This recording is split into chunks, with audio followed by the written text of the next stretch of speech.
Hello friends, स्वागत है आपका हमारे YouTube चैनल में। चलिए आज हम लोग देखेंगे थेल्स प्रमेय को। और ये थेल्स प्रमेय आपको बिल्कुल हम सरल भाषा में बताएंगे और ये आपको याद भी हो जाएगा। चैनल पे नए होंगे तो चैनल को सब्सक्राइब कीजिएगा और अपने दोस्तों में शेयर कीजिएगा। थेल्स प्रमेय का स्टेटमेंट है, यदि किसी त्रिभुज में एक भुजा के समांतर रेखा खींची जाए तो अन्य दो भुजाएं एक ही अनुपात में विभाजित होती है। तो आप इस बात को समझिए। मान लीजिए कि ये एक त्रिभुज है, ये मान लीजिए कि ये एक त्रिभुज है ABC, ये त्रिभुज है ABC और BC के समांतर मान लीजिए कि कोई रेखा हम खींच रहे हैं।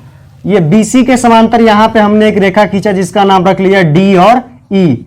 तो थेल्स प्रमेय के अनुसार जो AD होता है और जो BD होता है वो इधर वाला साइड AE और EC के बराबर होता है, यानी AD बट्टा BD और AE बट्टा EC के बराबर होता है। इस तरह से आप समझिए, AD बट्टा BD और AE बट्टा EC के क्या होता है, बराबर होता है। तो चलिए हम फिर से इसको मिटा देते हैं, अगर आपको ये बात समझ में आ गया होगा तो। उसके बाद है यहां पे देखिए इसको सिद्ध कैसे करना है। जैसे मान लीजिए सबसे पहले हम लिखेंगे इसमें, वो होगा तुम्हारा दिया हुआ है। तो क्या दिया हुआ है, त्रिभुज ABC। तो त्रिभुज क्या हो गया, ABC। त्रिभुज ABC में DE पैरेलल है किसके, BC के। त्रिभुज ABC में जो DE है BC के क्या है, पैरेलल है। DE किसके पैरेलल है, BC के पैरेलल है। इस बात को आप समझ पा रहे होंगे। फिर ऐसे ही हमें यहां पे लिखना होगा, सिद्ध करना है, यानी हमें क्या सिद्ध करना है। तो सिद्ध क्या करना है, AD बट्टा इधर वाला साइड BD और इधर वाला साइड क्या होगा, AE बट्टा इधर वाला साइड क्या होगा, EC। यानी ये वाला जो साइड होता है ना AD और BD और ये AE बट्टा EC, यही हमें क्या करना है, सिद्ध करना है, जो आपको 5 नंबर में ये पूछेगा। चलिए आगे हम यहां पे देखेंगे रचना में कुछ नहीं करना है।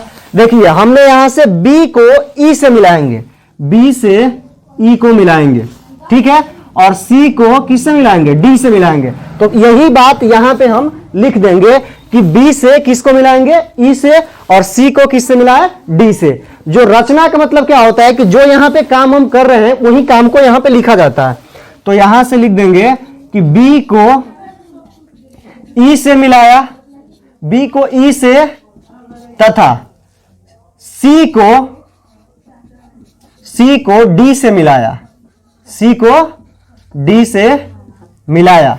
अब देखिए यहां पे आप यहां से E से हम एक लंब लेंगे, वो लंब किस पर लेंगे, AB पर लेंगे। लंब का मतलब क्या होता है, देखिए लंब का मतलब यही होता है कि अगर मान लीजिए कोई ये है और इसके ऊपर से हम लंब डालेंगे तो ये लंब का उल्टा T जैसा सीन होता है। तो मान लीजिए यहां से हम E से इस पे लंब ऐसे डाल दिए इस यहां पे, तो ये अभिलंब मान लीजिए हमने N डाल दिया और फिर D को लेकर के अभिलंब हम यहां पे M मान लेंगे। और आपको पता होगा कि अभिलंब पे कितने डिग्री का एंगल बनता है, 90 डिग्री का। कितने डिग्री का एंगल बनता है, 90 डिग्री का एंगल बनता है।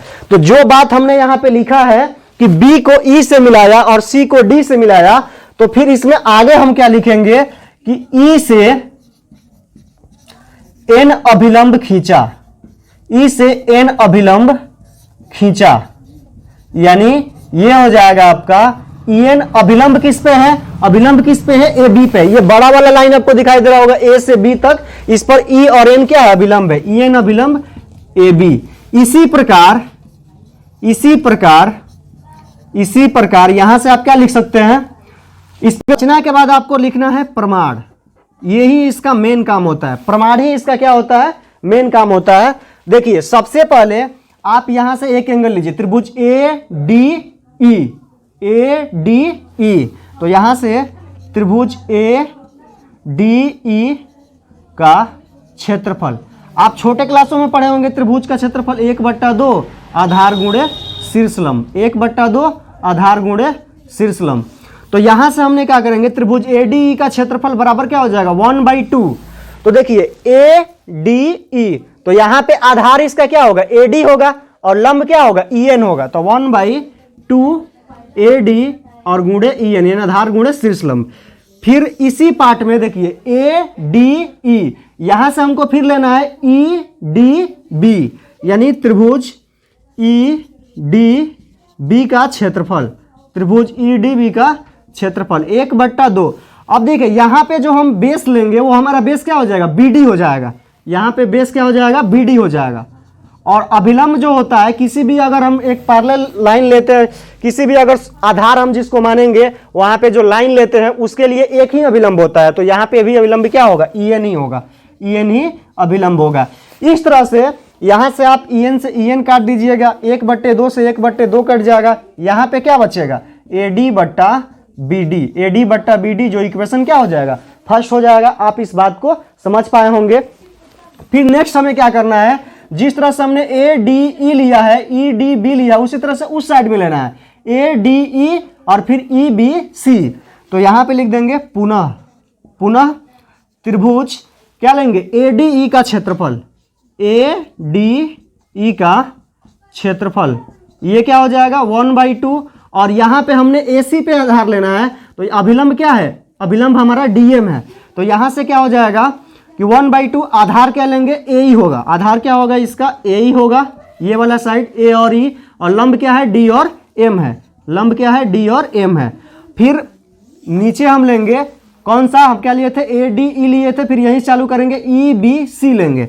तो फिर नीचे त्रिभुज EBC का क्षेत्रफल, EBC का क्षेत्रफल यानी 1/2। आधार यहाँ पे क्या होगा, EC होगा, आधार यहाँ पे क्या होगा, EC होगा। और वहीं शीर्ष लंब फिर DM होगा। DM से DM क्या हो जाएगा, कट जाएगा, 1/2 से 1/2 क्या हो जाएगा, कट जाएगा। यहां से क्या बचेगा, AE फिर क्या बचेगा, EC बचेगा। क्या बचेगा, EC, जो इक्वेशन क्या हो जाएगा, सेकंड हो जाएगा। आई होप आप इन दोनों बातों को समझ पा रहे होंगे। यहां से फिर हम क्या लिख देंगे, समीकरण 1 एवं 2 से, समीकरण 1 एवं 2 से क्या है हमारा पहला समीकरण, AD/BD और दूसरा वाला है AE/EC, AE/EC। इस तरह से ये आपका प्रश्न सिद्ध हो जाएगा। अब देखिए इसमें आपको ज्यादा नहीं सोचना, आप एक त्रिभुज बनाइएगा। फिर हम एक बार इसको रिपीट कर देते हैं।